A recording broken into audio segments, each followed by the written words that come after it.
Bienvenue à vous tous. Carole et moi sommes rentrés hier soir de Little Rock, en Arkansas. Nous avons commencé notre voyage à Memphis, au Tennessee, où nous avons eu une conférence du monde de demain avec une assemblée le jour du sabbat. Nous avons eu 63 invités qui ont assisté, en plus des membres de Little Rock et quelques visiteurs en provenance d'autres parties de l'Arkansas.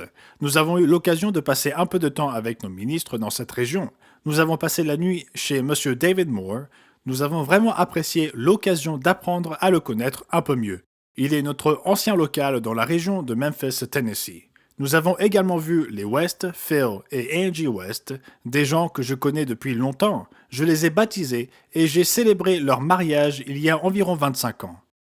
Et nous avons également eu l'occasion de passer du temps avec Davy et Barbara Crockett et Dennis et Heather Shipley. Nous avons donc eu l'occasion de passer du temps avec nos ministres et certains membres de la région.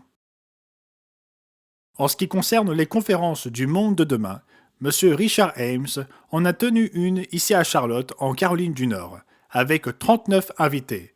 L'étude de suivi aura lieu ce week-end.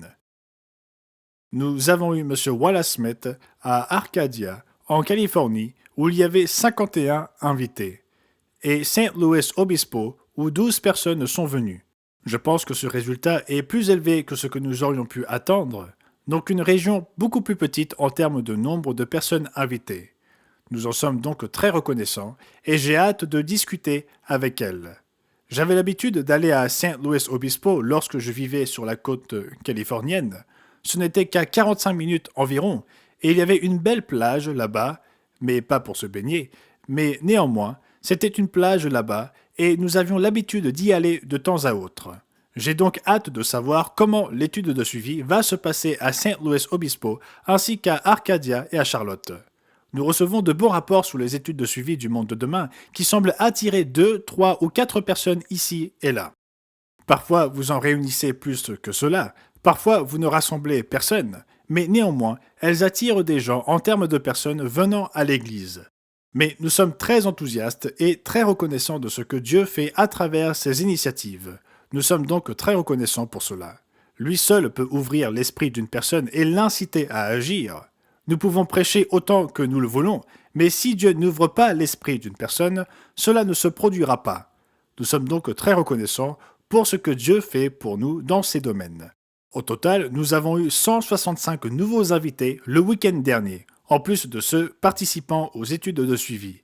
Et il y avait même quelques nouvelles personnes, donc probablement environ 170 nouveaux invités, peut-être plus ou moins. Mais nous en sommes très reconnaissants. Je voulais vous transmettre un rapport que M. Jake Boyer m'a transmis. Il y dit « Nous avons mis en ligne le tableau blanc concernant la marque de la bête en français mardi dernier sur YouTube et Facebook. Cela marche vraiment bien sur Facebook. Après une semaine, la vidéo compte plus de 14 000 vues, 650 likes, 120 commentaires et plus de 430 partages.